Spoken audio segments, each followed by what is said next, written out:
नमस्कार, मैं हूं दीक्षा और आप देखना शुरू कर चुके हैं 4 PM गुजरात। दोस्तों, गुजरात की राजनीति में इस समय जो सबसे मजबूत आवाज उभर रही है उसमें चैतर वसावा का नाम सबसे आगे दिखाई देता है।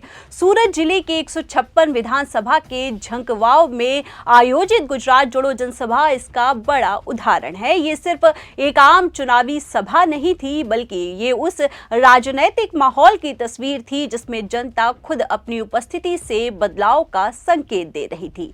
हजारों की संख्या में लोग मैदान में मौजूद थे और हर चेहरा ये बता रहा था कि वे किसी ऐसी राजनीति की तलाश में हैं जो उनकी बातें सुने, उनकी समस्याओं को समझे और उनके लिए खड़ी भी हो। सभा स्थल पर इतनी भीड़ थी कि मैदान छोटे पड़ गए। लोग पेड़ों की छाया में स्टेज के सामने, किनारों पर, यहाँ तक कि दूर सड़कों पर खड़े होकर भी भाषण सुनते रहे।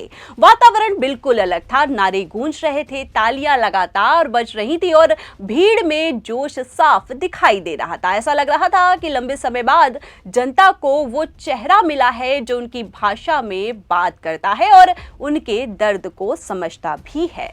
दोस्तों, जनसभा की शुरुआत चैतर वसावा के स्वागत से होती है। जैसे ही वे मंच पर आए, भीड़ ने जोरदार आवाज में हाथ उठाकर उनका स्वागत किया। ये स्वागत सिर्फ एक नेता का नहीं था, ये उस उम्मीद का स्वागत था जिसे आदिवासी इलाकों, ग्रामीण लोगों और आम जनता ने अपने मन में जन्म दिया है। चैतर वसावा इस इलाके की सामाजिक और राजनीतिक नब्ज को समझते हैं और यही वजह है कि जनता उन्हें अपने बीच का नेता मानती है।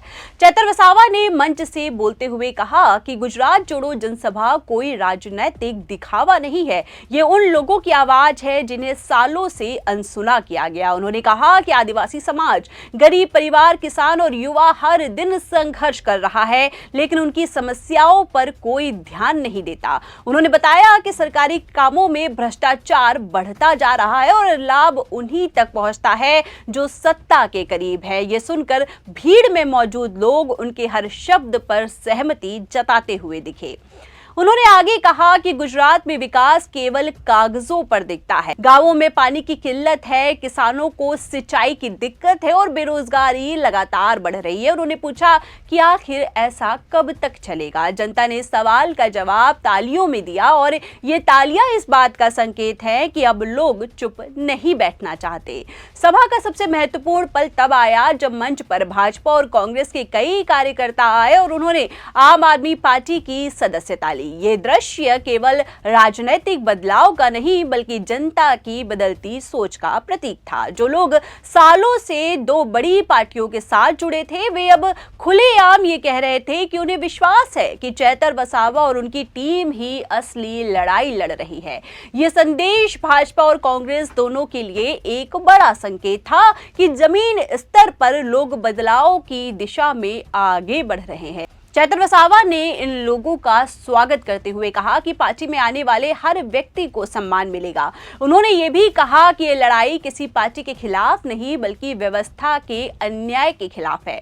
उन्होंने बार बार ये बात दोहराई कि आम आदमी पार्टी किसी जाति, धर्म या समुदाय के आधार पर राजनीति नहीं करती, बल्कि हर उस व्यक्ति के लिए लड़ती है जो अपने हक से वंचित है। सभा में जब उन्होंने शिक्षा की बात की तो भीड़ में कई युवा विशेष रूप से ध्यान दे रहे थे। उन्होंने कहा कि गांवों में आज भी बच्चे अच्छी शिक्षा से वंचित हैं और सरकारी स्कूलों के हालात बेहद खराब हैं। उन्होंने कहा कि अगर सरकार चाहे तो स्कूलों को बेहतर बनाया जा सकता है, लेकिन इसके लिए नीयत अच्छी होनी चाहिए। लोगों ने ये बात सुनकर सहमति जताई क्योंकि ये उनका रोज का अनुभव है। स्वास्थ्य सुविधाओं पर भी उन्होंने सवाल उठाए। उन्होंने बताया कि कई गांवों में अस्पताल नहीं है और जहां है भी वहां डॉक्टर कम होते हैं और दवाइयां नहीं मिलती। अस्पतालों में लंबी कतारें लगती हैं और लोग इलाज ना मिलने की वजह से खासा परेशान रहते हैं। चैतर वसावा ने कहा कि आम आदमी पार्टी इस सिस्टम को बदलना चाहती है और जनता को हक के हिसाब से सुविधाएं भी दिलाना चाहती है।